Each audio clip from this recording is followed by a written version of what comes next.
All right. Okay. Thank you for joining. We're going to wait and see. And I think we have about 7 people joined us right now. Thanks everyone for spending the Saturday with us. And so our city has been through a lot in the past couple of weeks. We've been through tornado. We've gone through COVID. We had a storm last week. And just this week, we had a fire at an apartment that devastated a lot of people in our city. And now we've got the budget, and people are losing jobs, they stay at home. And so what we want to do this afternoon was just to have a conversation with our residents, with our constituents, and talk about what's going on. How did we get here? We want to give an overview of the budget. And we want to talk about what is next. And so this Facebook series, my goal is to have it every week, same time every Saturday throughout the budget process. And I'm going to have different guests and different people that I'm going to be inviting on. But more than anything, we want feedback from the community. We want the community to be a part of it. And so today I have the pleasure of being joined by fellow council members. I have Councilmember Styles and Councilmember Toombs that are going to be my guests on the show today. But before we get started, you all know that the 3 of us are very new. We're rookies at this. So we've invited a senior colleague, veterans, and the chairwoman of the Minority Caucus, Councilwoman at large Sharon Hurt, to join us and say a few things to the audience and to us as we get started. So Chair Lady Sharon Hurt. Good afternoon, Facebook, and afternoon to my fellow council members. Happy Mother's Day to all of the mothers. So happy to see this day come. You're right, we've been through quite a bit, but we have a new council. We have an unprecedented council with 50% women. And when I tell you that these 3 women are awesome, they really, truly are. The Minority Caucus is so proud of them, so proud to have them a part of the council so we can show you how wonderful, how awesome, how dynamic we are. We stand united. We're going to be just what it is that you asked for, transparent, inclusive, and we are here to serve you. I have no doubt of what these ladies are going to do because I look for them to take this council to another level. I hope you all have a wonderful weekend. Congratulations, Councilmember Suara. You have some great guests on today, and I look forward to seeing what you all continue to do on behalf of your constituents, because if Nashville is great, having you all here makes it greater. Thank you. Thank you, Lady Sharon Hurt, for your wisdom. And as we go through this budget process, we're going to be relying on your experience and guidance through this all. Thank you for joining us, and hopefully we'll have you back another time. Thank you very, very much. And I'm sure I can learn from you all. We have a budget committee that we created, of which 2 of you are on, and Councilmember Toombs is an ex officio member. So when we talk about really learning the process, having input and active participation, it can't be beat. So I'm just excited, and thank you all so much. Have a great, great session. Thank you so much.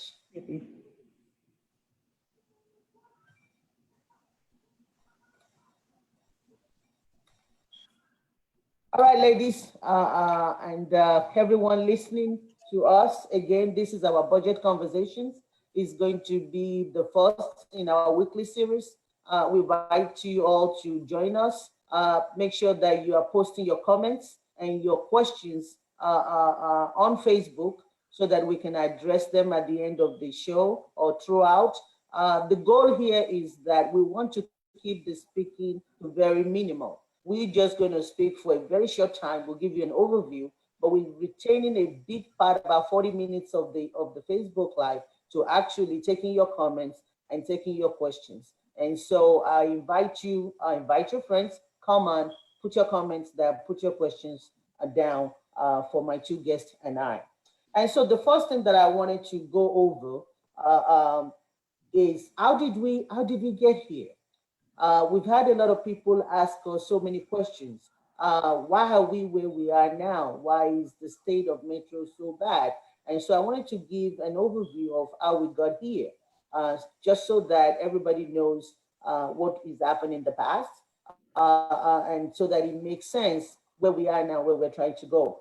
And so the first thing that I wanted to share with you is that over the years, Metro is always got a lot of loans. We borrowed our way through so many things. We borrowed too much. And now it's time to pay off on most of those loans. And so you having debt for many years, but the money that we're making now is going to pay those debts. And that's part of the reason why things are so tight right now. The other reason is that, unfortunately, Metro does not have access to all the revenue that it generates.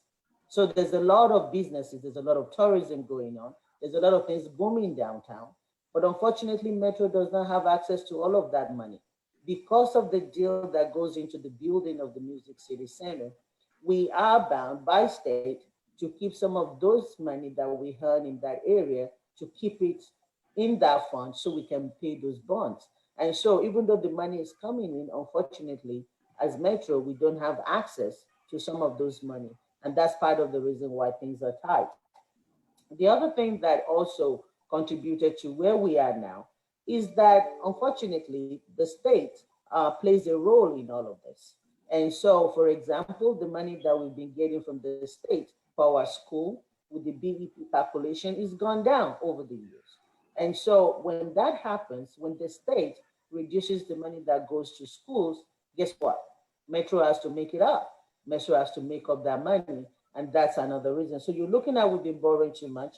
You're looking at the fact that we don't have access to all that money. You're looking at the fact that, yes, with the state, we're not getting all the money that we need. The other thing that I want everyone to also understand is that we have not increased property taxes in a long time. And so for the last couple of years, we chose not to increase our property taxes. In fact, in 2013, our property tax rate was $4, $4.04 was the property tax rate in 2013. In 2014 to 2019, our tax rate was $3.90.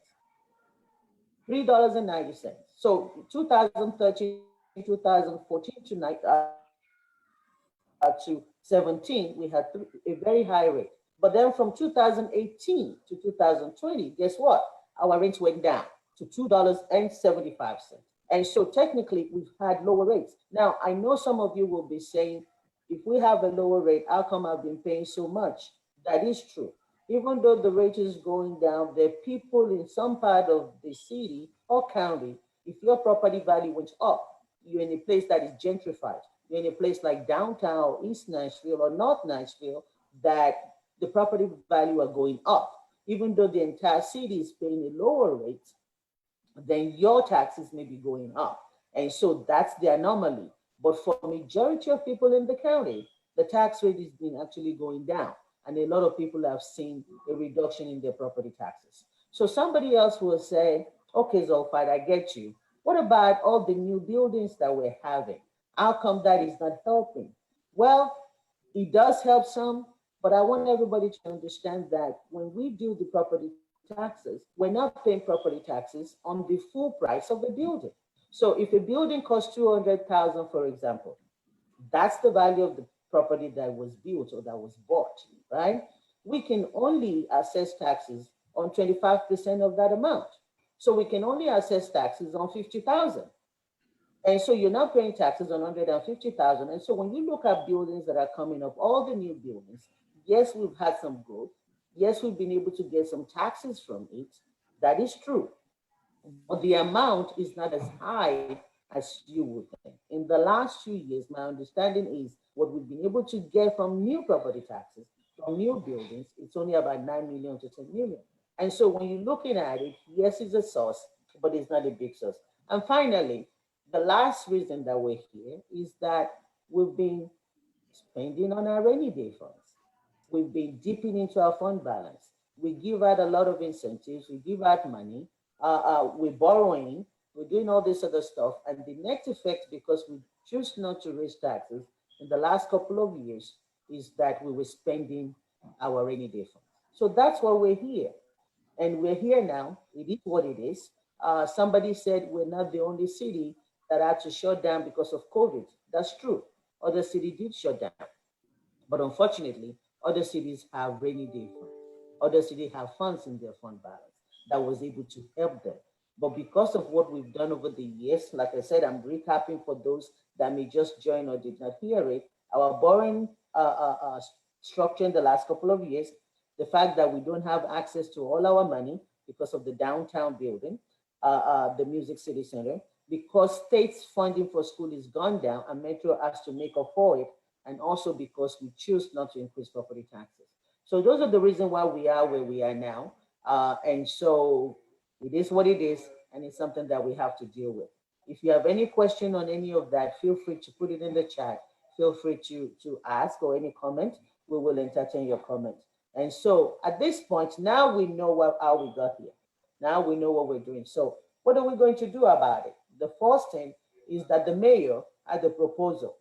Is putting out something to tell us this is how he wants us to deal with this. And so I'm going to invite my colleague, Councilmember Toombs, who is also the vice chair of the budget committee, to give us an overview of the mayor's budget. What is the mayor's plan? What did he want to do with what we have? Thank you, Conte. Thank you, Councilwoman Suara. Good afternoon, everyone. So when we're looking at our city budget, we're looking at creating a structurally balanced budget. We're also legally required to have a structurally balanced budget. And basically what that means is that your recurring revenues equal your recurring expenses, your non-recurring revenue equals your non-recurring expenses. And so when you're looking at how much revenue you have for any given year, you're looking at the calculations that you're looking at the last year's revenue, you're taking out any non-recurring expenses from that previous year, and you're adding on your new revenue for the current fiscal year. And so that's your pot of money. And our finance director determines what that pot of money is. For this year, because we spent a substantial amount of money dealing with COVID-19, we have to reduce the revenue that we think we're gonna lose from COVID-19. So once you have your pot of money, you have to look at what are your expenses for the year. And so once again, you're looking at what were the expenses that you had last year minus any cuts from that year, plus your new expenses for this year. And then you have what your appropriations are gonna be from that pot of money. And so when you're looking at balancing the budget, if your revenue is greater than your expenses, then of course you're looking at saving, you're looking at expanding services or reducing the tax rate. If your revenue is less than expenses, you're looking at using your savings, reducing services, or increasing revenues. And for our city, the two primary ways that we raise revenue is by increasing the sales tax or increasing the property tax rate. And obviously, in the end, you want to have, it's a zero sum if your revenue has to equal your expenses, and that's a structurally balanced budget. So what are we looking at for fiscal year 21? So our last year's revenue was about $2,331,600,000. Last year, we had some non-recurring expenses of $69.8 million. And if you'll remember, there was a proposed deal last year to privatize parking, as well as to sell our district energy system. And that was about $41.5 million. So that's the bulk of that $69.8 million. Then plus our new revenue for this year, which is $134.7 million. And a lot of that new revenue is coming from, we're getting a larger part from the Music City Center. They're actually not, for the most part, not obligated to give us any money, but they have given us money in the past. And our mayor has been able to negotiate getting a larger chunk of money from the Music City Center. We're getting a larger payment from the water department. In the past, they've given us $4 million.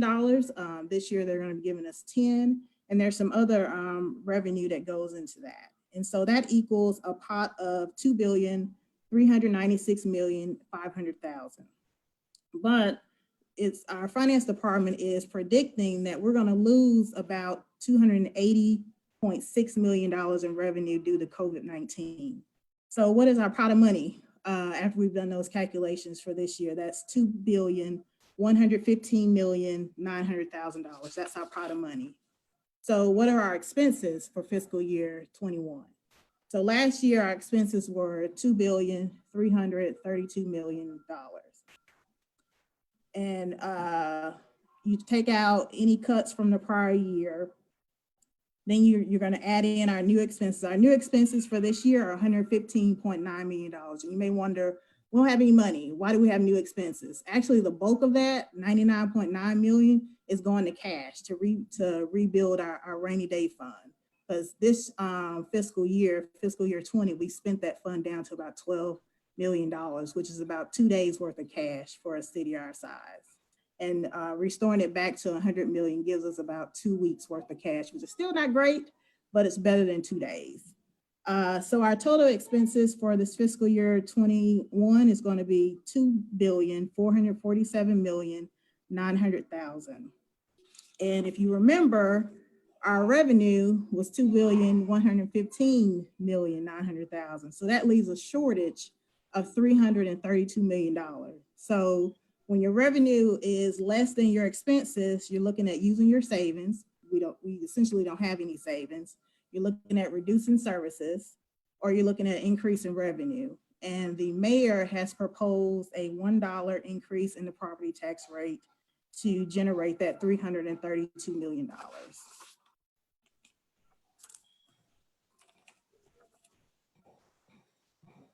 So that's where we are. That's probably the thing that most people care about when we're talking about the budget is the proposed property tax rate increase of $1. But that's how the mayor has come up with that proposed rate. We're short $332 million. In looking at savings and which includes cuts, we've got about $48 million in cuts. That includes getting rid of some programs, delaying some debt payments. And so the mayor and his administration was able to come up with about $234 million in savings. And so that is included in our revenue pot. So that still leaves us short, once again, at $332 million. And so we have to come up with a way to fulfill that shortfall, because keep in mind, we're not spending anything else. We really, if you take out the cash, we've got about roughly $16 million in new expenses. When you're talking about a $2.4 billion budget, that's not a lot in new expenses. And that's largely due to some payments that we're statutorily obligated to pay. Really, we're just rebuilding our rainy day fund and trying to, for the most part, maintain the status quo so that we can continue providing services to the city. All right. Thank you, Council Lady Toombs. And so that's the mayor's proposal. The next thing we want to go on to is what's next. So this is what the mayor wants to do. So the next step technically is that the council now gets that budget, and the council now has the opportunity to take a look at it. And so for the next couple of weeks, the council will be meeting with department heads. We're going to be talking to them and looking at their budget in details. And then the council has the responsibility to come up with a substitute budget. If we don't come up with a substitute budget by June 30th, then the mayor's budget passes. But in the next couple of weeks, we're going to be looking at that. I think it's important for everyone to know that there is a budget calendar that is out there. If you go to nashville.gov and you look on the council members, you look at council resources, there is a budget calendar there. I also have it on my blog. We'll also share it. I'll put the link in the comment section of this broadcast so that people can go back and find it. But the point of letting you know about the budget calendar is that you have the opportunity to watch. This will be live streamed on the Metro Nashville network. And so you can actually listen to the conversations, and you can also offer your opinion. We're going to have a public hearing part of the budget process. And so you can come to that and also let us know what you think. This is a time to have a conversation with your council members to let them know what you think and to offer you ideas. So the budget calendar, officially we start next week. Actually we started this week. By Thursday, the department have already put all their responses online. Again, it's all public record, you all can see it. And then starting from Monday, next week, Monday, the Budget and Finance Committee will start to meet. We're going to be meeting all of next week, Monday, Tuesday, Wednesday, Friday, all of that. And again, this will be from 4 p.m. To about 6 p.m. It will be live streamed. Please watch, please listen, and more than anything, please engage with your council members. So at this point, I want to turn it over to my other guest, Council Lady Joy Styles. So that is the responsibility. The mayor has done his part. The council is about to start our process with the budget calendar and looking at everything and talking to you. But I want Councilmember Styles to actually talk to you about what can you do, and also to be able to see what ideas do you have, what questions do you have, what are you thinking?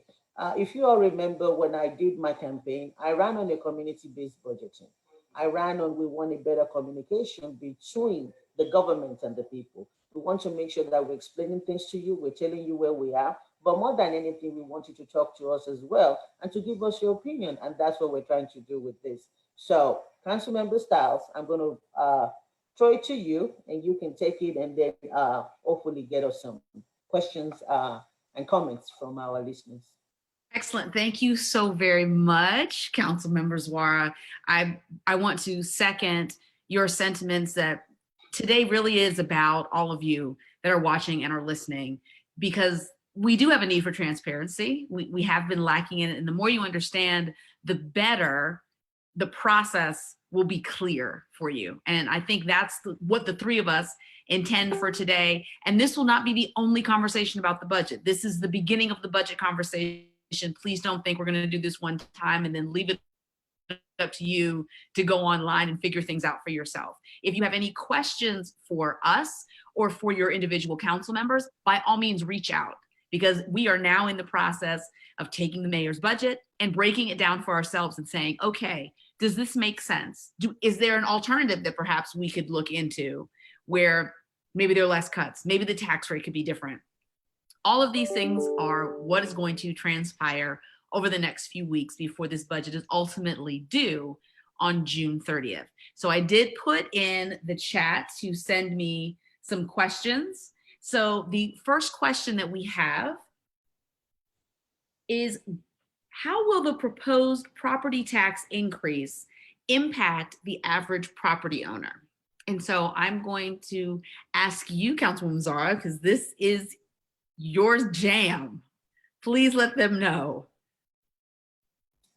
So if the rate stays at $1, which is what is being proposed now, and let's say the council was not able to reduce it for whatever reason, then what that means is that the easiest way for somebody to figure it out is to take the assessed value of the property and divide it by 100. And that would tell them exactly what that means. So I'll give you an example. So let's say your property value, your house is worth 200,000. Okay, that's the value of your house. Remember that I said that you don't pay taxes on the value of your house. You pay taxes on just 25% of it. So take that 200,000 and divide it by 4. That will give you the assessed value. Okay, so if you take 200,000 and divide by 4, that gives you 50,000. Okay, that will be the assessed value. And so to be able to find out what this dollar increase means, take that 50,000 and divide it by 100. That will give you $500. That is how you can figure out what that means to you. So if your house is 200,000, then the increase based on the dollar will be $500 a year. If your house is 400,000, it would be 1,000 a year. And so that's an easy way to do that. Now, I want to let you know that the assessor of property also have a very nifty calculator on their website that you can actually go to be able to use to figure out what your property tax rate is. But to know what the increase means, that is the easiest way. Take your assessed value, which is 1/4 of your property value, and divide it by 100. Thank you very much. And I would like to ask if this is something that perhaps we would be able to post. I know they could go to that website, but maybe this is something we could also post in the chat so that they have that on hand and can copy and paste and put it someplace else as well. That's great information. Our next question is, will the property tax increase $1 every year afterwards if passed this year? So if you don't mind, I think I'll jump in on that one. So every year we talk about the budget, and every year we make a decision about what we're doing in terms of taxes. This is not set. So if we do a dollar tax this year, it could be that we determine next year maybe we're in a much better financial position and we don't have to increase it anymore, or maybe we're able to decrease it. They're annual conversations. So when you look at this year and it makes you nervous, don't be attached to that, because every year there's the opportunity to make change. Let me also add that there is something called the certified tax rate, which is your tax rate that you charge. Now, by law, that tax rate cannot go up unless council votes for it to go up, like we're doing now. But in subsequent years, if the council did not vote, like we did not do in previous years, if there's a lot of value of properties that go up, or the value of property in the county increases, then what automatically happens is that our rate goes down. Remember how I told you in the beginning that in 2003, we had a $4 rate, but in 2017, we had a 3.9, and then 2018, we're down to 2.7. That's because there are more property in Nashville, and a lot of property value went up. So when that property value went up, it's a denominator and numerator kind of thing. It's a math thing. When that happens, by law, our tax rate automatically goes down. That's what we've seen in the last few years. But if we don't raise it this year, it will continue to go down. And that's why we need to do something to bring it up. I'm not saying by dollar, but that's where we are. So to answer the question, it's not set that next year it will be $1. Next year, based on the total value of properties in the county, that rate actually will go down. The certified tax rate has gone down because by state law, we're not allowed to experience a windfall from pre-existing properties. So absent a tax rate increase by the council, whatever we collected in property taxes last year, we have to collect that same amount this year. So that's why you have situations where some people's bill may go up, some may stay the same, some may go down, because it has to equal zero. So it has to be the same amount of money from last year that we collect this year. And how they determine that is, so in 2017, the average property value increase was about, I think, like 37%. So if you were in an area of town, a hot area like East Nashville, where property value skyrocketed, you were above that 35%. So you would see your property bill go up. If you were around 35%, it would stay the same. If you were below 35%, it would go down. And that's just because it has to all equal out. And with the property tax rate that the council is considering, it's only good for 1 year.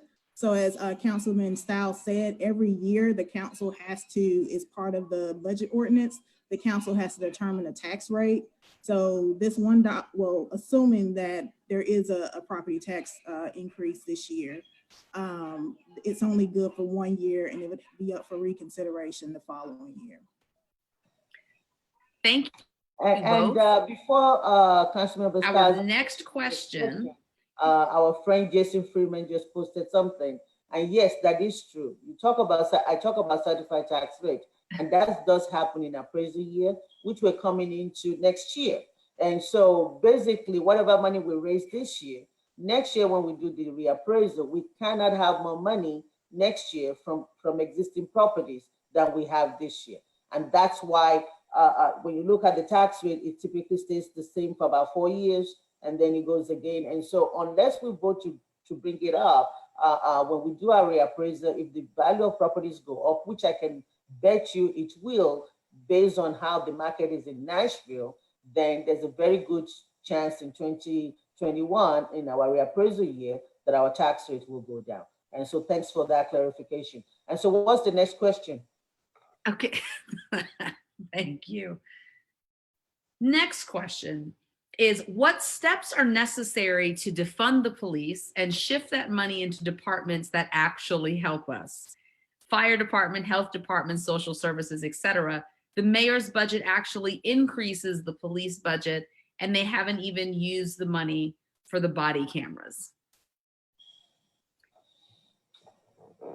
Who wants to respond? Look, the thing is this. My understanding is that our police force is at the same level that it was several years ago. We are a city that is growing every day, but we still have the same number of police forces. And so that goes to our security as a community. Now, I do believe we should fund the body cameras. That's something that I vote for and that I support. But I don't think defunding or reducing the police is the solution to our issue, because we are growing as a city. We have Antioch is trying to get a prison. They don't have it yet. When something happened in Antioch, you have to wait for somebody from another prison to get there. So decreasing our police force for a population that is growing is not the answer, in my opinion. And so, yes, we do need to fund our health service. We need to fund the body camera. Where do we get the revenue? That's what we need to do. We cannot cut our nose just to feed our mouth. What about that saying is? And so I know I boggled that saying up, but you get the idea. How do we make sure that all the essential services are protected? That's what we need to do. It's like saying, let's stop one and do the other. It doesn't work like that. You don't want increased crime. You don't want police not to be able to get to people. That's not what we're saying here. But thank you for the question. Somebody asked. You follow up. Oh, can I follow up on what you just said in terms of his question regarding the police? Is they were making steps towards the body cameras, if you remember, right before we had the tornado, and then subsequently COVID-19, there was a program that was a pilot program that was getting ready to get started with those cameras. And as a result of the fiscal difficulties that we've had, that's where the body cameras were not funded. So it's not that the investments aren't being made, it's that we're having to switch tracks right now as we try to rectify what has happened on top of what was already a difficult situation financially. If you just remember the fall, we were already in rough shape, and then the tornado came and COVID-19 came.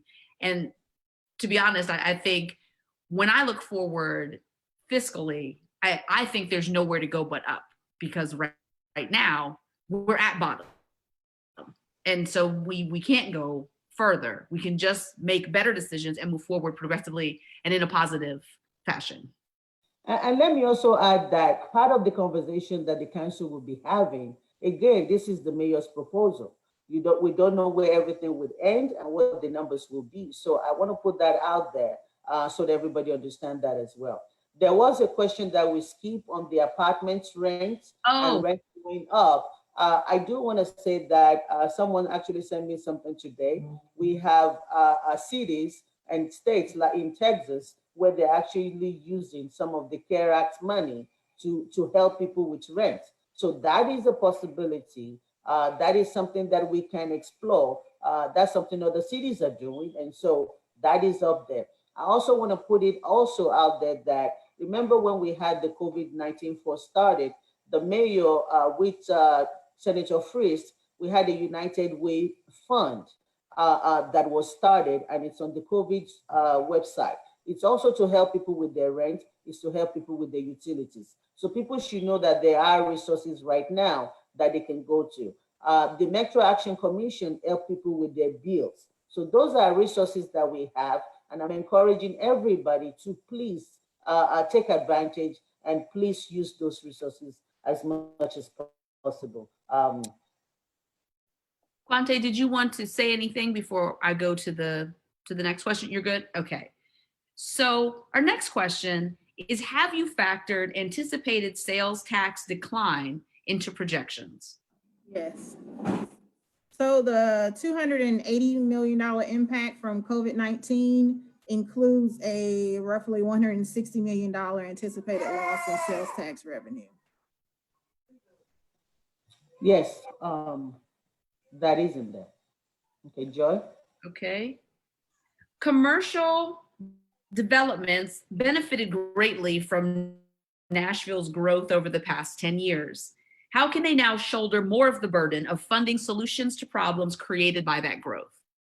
That is a great question. Well, That's a wonderful question. Quante, talk about what you have going forward, and then I can talk about a crazy idea that I have.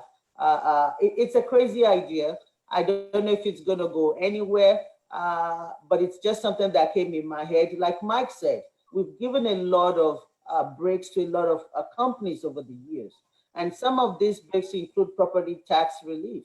And right now, as people are hurting, some of these companies are also getting funds and getting relief from the federal government through the CARES Act. So I'm thinking that right now we're telling our citizens to call their mortgage bankers and ask for a relief. We're asking people to restructure their loan. We're asking people to ask for a break. So my crazy idea is, can we ask some of these companies for us to skip a year and not pay them? And we can put that back in the coffers. Now, I know we have a contractual obligation to pay them some of this money, but yeah, Mike, why not? Why can't we say, look, Dale, you don't need our money this year. Can you just let it go to help Nashville, especially since the taxpayer help with all those incentives? Again, it's a crazy idea. The legal people will probably tell me that it's not possible because it's a contract that we signed when we got into all those incentives. But yeah, Mike, I'm with you. Maybe some of these companies can donate to a fund that help the citizens with property taxes. Why not? That's what I said. Can it be done? I don't know, but we are in crazy times and we need to look for crazy solutions. So I'm with you on that. Conte. so the city can raise revenue two ways: sales tax and property tax. And state law prohibits us from charging commercial properties more, in particular, dealing with property tax. So we can't have a tax rate for commercial property and a tax rate for residential property. That's not how it works. Other than that, I mean, they're not contractually obligated to help us in any way. But, you know, like the Music City Center gave us more money. Maybe there's an opportunity for there to be some type of partnerships, but there's no contractual obligation. I can't think of any legal avenue that would allow us to get more money than we already get. I do have a resolution that will be coming up at the next council meeting regarding a moratorium on new financial incentives, except for the incentives that we give to like the Barnes Fund, Housing Incentive Fund, things that are targeted towards affordable housing. But the purpose of the moratorium is not to permanently get rid of financial incentives. There's probably a time and a place for those, but it's to really look at what we do as a city, to put some metrics in place, to really look at whether or not the deals that we get into are actually benefiting us as a city. Because our taxpayers are investors. I mean, everybody on the council is a taxpayer as well. We're all investors. And when you invest in a particular company or project, you're looking for a return on that investment. And so we really need to look to see if we're getting a return on our investments, and put some transparent metrics in place so that we can do what's in the best interest of the residents of the city. Yeah, we cannot make them do anything by law. We cannot charge them more by law, but we can politely ask. All right, next question, please. There isn't another question, but Jason is giving us another point of clarification, saying that commercial properties pay 40% of appraised value for property tax, so that is a way. Yes, we're focusing more of our conversation on residential tax, which is 25% of the property value. So I'm looking at it that most of the people on the call are people with residents. So so that's why we did not talk about the commercial rate being at 40%. Right, the tax rate would be the same. We're not focusing on the commercial side. Thank you for clarifying that, but the audience, we're trying to tailor it to them, and that's why we said 25%. But yes, they are already paying 40% of the value of the property as taxes. Again, we're just saying that, can we get more? We're trying to look for where we can get more. And so we cannot increase that 40%. That is a fact. We cannot charge them any more than we need to. That is a fact. We cannot do a whole lot with property taxes because of state law. We cannot give relief to people that are younger than 65. So the state is actually tying our hands in terms of what we can do with property taxes. There really isn't much that we can do as a council. We cannot say, let's everybody making less than 50,000 don't pay. Let's give our teacher a break. We cannot do that. Let's do homestead tax and say, cut off the first 100,000. We cannot do that. And so because of state laws, we're really very limited. So some of what we're talking about, especially in terms of my crazy idea, is just a wish list. It's just, let's ask them, let's beg them, let's see if they will do it. But by law, there really is not so much that we can do as a council. But wish lists are a great place to start. I think collectively, as we are the rookies, we do have a lot of ideas, a lot of wish list items that are feasible. And it's just a matter of how do we implement them. And I think we've made some good strides. I think we're going to continue to make them. And Zulfat's idea is a great place to start. We do actually have one more question. How is the federal money from COVID-19 assistance that can't be spent on existing budget line items going to be allocated? That is a very good question. And that is something that we're still waiting on with the administration. That's a question that we're asking to be able to see where all of that is going. And there's a lot of, I know the Minority Caucus is interested. There's some other organization that is interested in how the 120 million that we got is being allocated. We don't have that information. We don't have that details. What I can say is, since this is going to be a weekly program, maybe by next Saturday or in 2 weeks, when we have it, we will share it with you. But I can assure you that we as council members are interested in what's going on. But I know that the administration is working on that, and we should have that for you. Well, we also, the Minority Caucus is having its monthly meeting on Monday at 6 o'clock.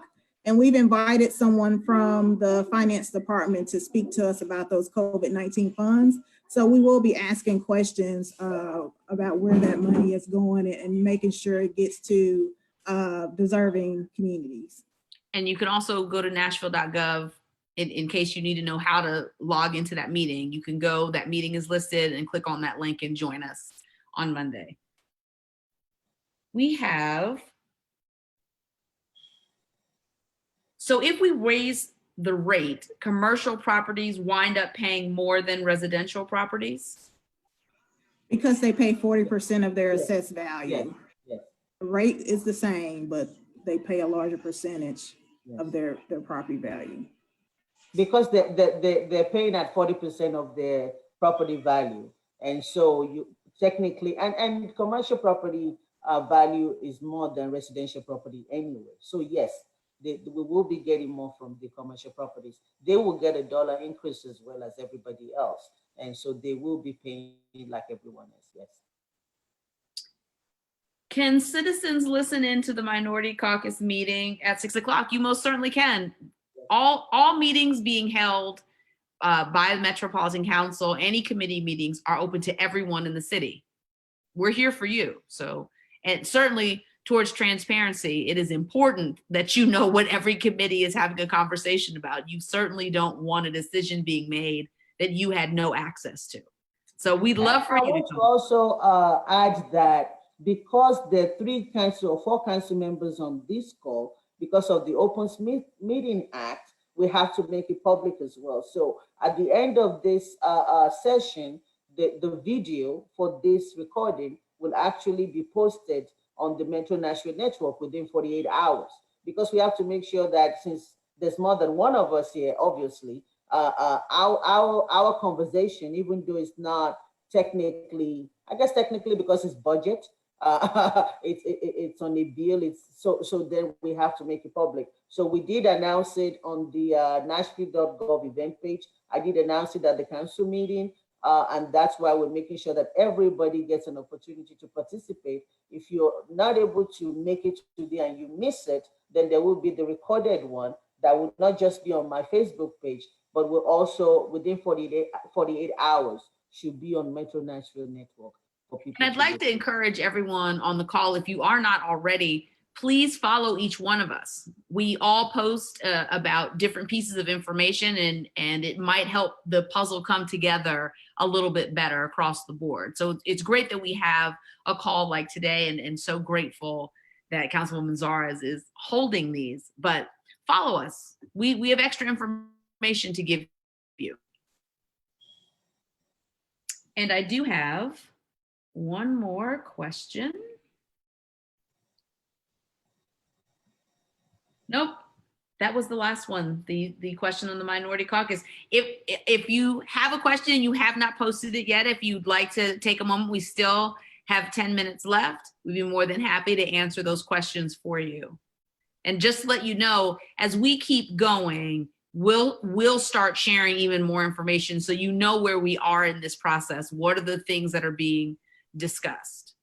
And the chair this same time next Saturday, 3 to 4, I'm going to continue with the Facebook Live. I've got other guests that will be joining us. I think Jason with SEIU is agreed to come on next Saturday.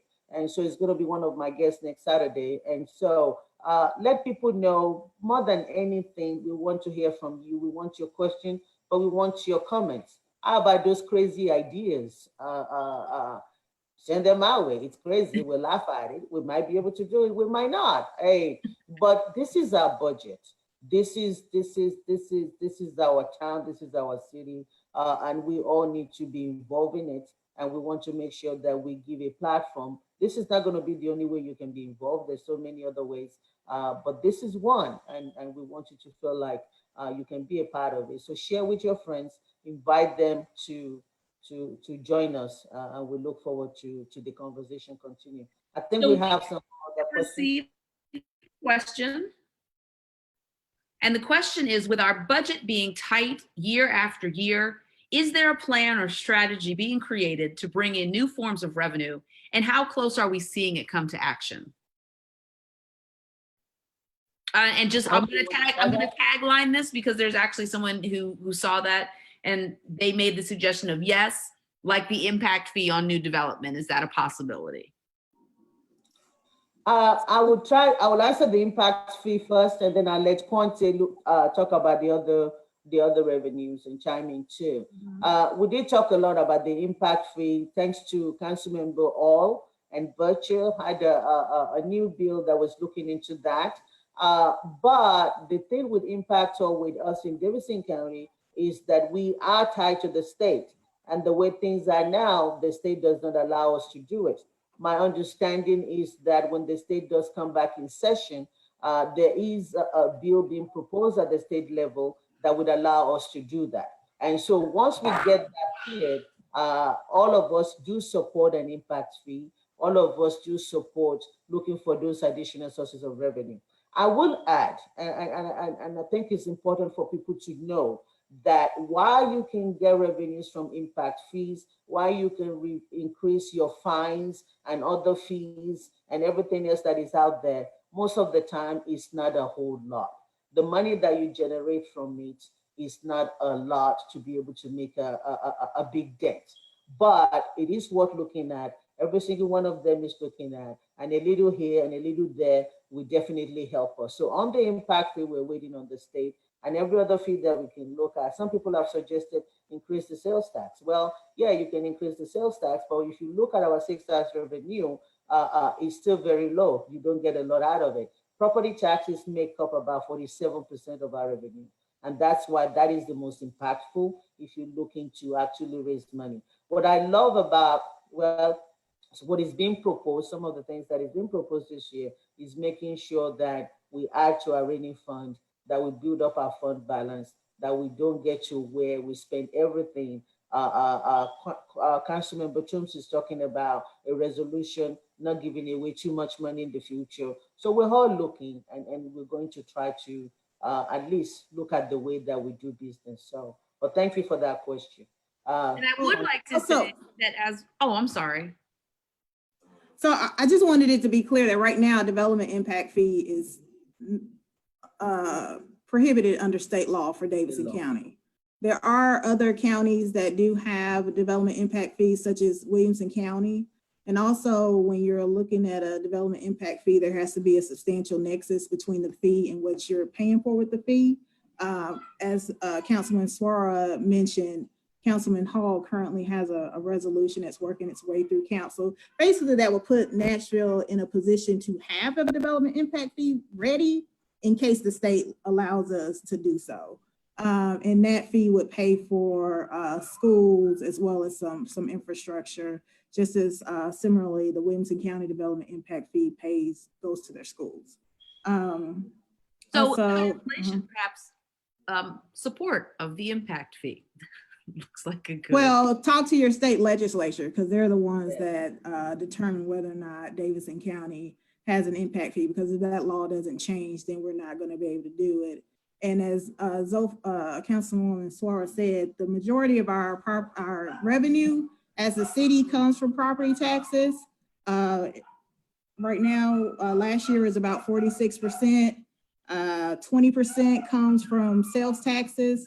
The most we can increase sales taxes is to 10%. Right now, I believe it's 9.25%. And there's also an argument that an increase in sales tax has a disproportionate impact on low-income residents, because they are large consumers of products that are subject to sales tax. So it wouldn't have, I think, that the outcome that a lot of folks think that it would be a hardship on a lot of our residents. And then we have other things like grants and contributions. That's about 18%. Savings, obviously, we're trying to get away from spending down our savings. And then we have some other, about a 15% bucket of like miscellaneous revenue. But a big portion of it, and for any city, is the property tax revenue. Yeah. Also, I wanted to add that we also want everybody to understand that part of why we're in the hole is because we're losing money from sales tax, because everybody is showing the businesses is not helping. So even if you increase the sales tax at this time, if there's no sales, in addition to the fact that it does not give us a whole lot of money, the fact is that we may not even get anything there. I wanted to put this out there. I don't know if we have any other question, but I wanted to add this. One of the things that we are looking at, and it's been thrown out there, and a lot of people is talking about, is how federal government can actually help us through this. The federal government has a municipality liquidity program that allows Nashville to qualify to be able to, what is the word for it? Renegotiate our bond or refinance our bond. That could give us some money. The other thing that we're talking about is that the CARE Act fund that we get is so restrictive by the federal government that we cannot use it for some of the things that would help. So what I wanted to throw out to all of you is that talk to our federal legislators. Tell them that our city needs help, because when they help cities out, they're helping the people out. So I'm going to ask you if you can call Senator Alexander. His number is 202-224-4944. His Nashville number is 615-736-5129. For Senator Blackburn, our number is 202-224-3344. Her Nashville number is 629-800-6600. And for Congressman Cooper, his DC number is 202-225-4311. And in Nashville, 615-736-5295. You can get those numbers on my website, zofasuara.com, You can look at my latest blog. It has that information on there. You can also sign up for the blog. But if we can get most of the money from the government to release the restrictions, I think there's a lot that we can do with that. And that's an area that you all can help. The other area you can help is to contact our state legislatures, right? There's care money from the states too that we need to see what's coming to Tennessee, to Nashville. But more than anything, I think we need to work on making sure that the states stop restricting us on how we can help our residents with property taxes. I think that's an area that we could make better decisions for our people if the state will let us.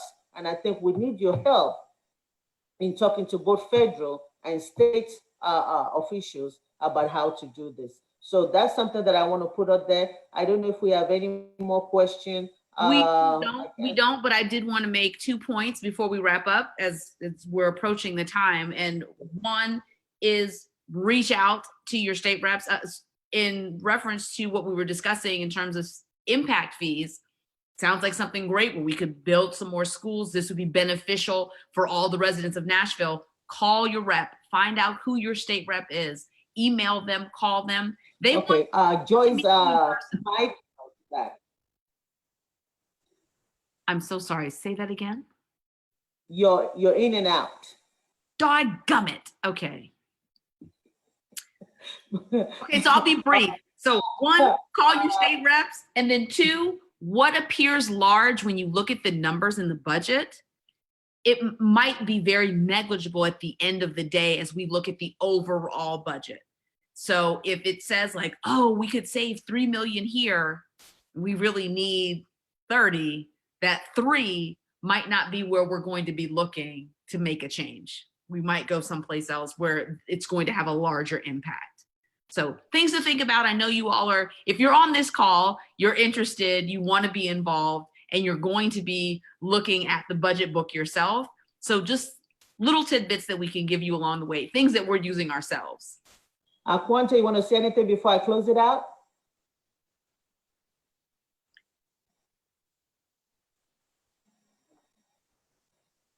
Is she on mute? She muted herself. Wait. I was just talking. Hold on. Technology. I just wanted to make sure that I mentioned that the Minority Caucus meeting is this Monday, May 11th at 6 p.m. And you can go onto the live stream and view that meeting. Yes, the budget meetings start at 4. The Minority Caucus start at 6. Listen to all of them, hold us accountable. I'm going to invite all of you to come back next Saturday between 3 and 4. In the meantime, you can email zolfasora@gmail.com. You can go to my website and sign up for the blog, zolfasora.com, and sign up there. You can call 615-585-2558. You can email my nashville.gov, zolfas.suara@nashville.gov, quante.toombs@nashville.gov, joy.styles@nashville.gov. I wanted to thank my fellow council members for being here and for contributing meaningfully to this conversation. I want to thank Council Lady Joy Styles, Council Lady Quante Toombs, and of course, Council Member at Large Sharon Hart for their time. Thank you everyone for tuning in. We hope that we'll see you next weekend. Stay safe, practice social distancing, wear a mask. Thank you all. Yes. Thank you. Good night. Bye. Bye. Have a great day.